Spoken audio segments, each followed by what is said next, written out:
I feel that getting the Ravel Virtual Studio demo permitted us, first of all, to get orchestras interested in the piece because they could hear a realistic rendition of the work. The artistic directors, the conductors, those that make the decisions. But then on a second level, after we got the commitment on the part of several orchestras, and in fact we've gotten quite a few, it became much more of a tool for us. And we feel that it is an efficient tool for the conductor and for the orchestra in general to hear the work as far as the flow, as far as the tempos and speeds and metric shifts from one tempo to another. The conductor doesn't have to go from 0 to 60, so to speak, from a score. The reality is, of course, most conductors are busy, cannot spend the hours and hours and hours that it would take to do from a score at the piano.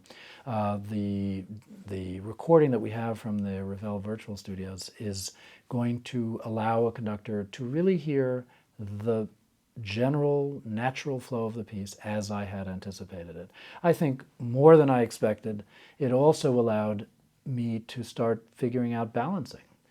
So in other words, the balances of the forces, the strings versus the woodwinds, when a soloist comes in, how that soloist is going to come in, the relative dynamics of the brass to the woodwinds, is something which I hadn't really thought you could do, but as it turns out you can, and with quite great agility. And so it becomes more of a natural demonstration of what the piece can be and will be, and it probably, of course, with the infusion of the natural human component, will be very much what we hear on the recording.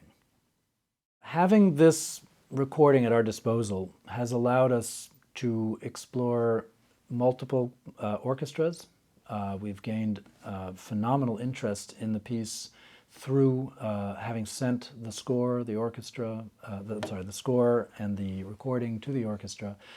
We've also generated enormous interest in the world of the publicity, because now people can get glimpses of what this work is. We have extracts of the movements so that when we're trying to promote it for a possible interview on the radio, we take a snapshot of parts of movements that we think are the highlights of the music, and so on. And it has been incredibly useful to have as a tool prior to the premiere, because of course without it we would be in silence.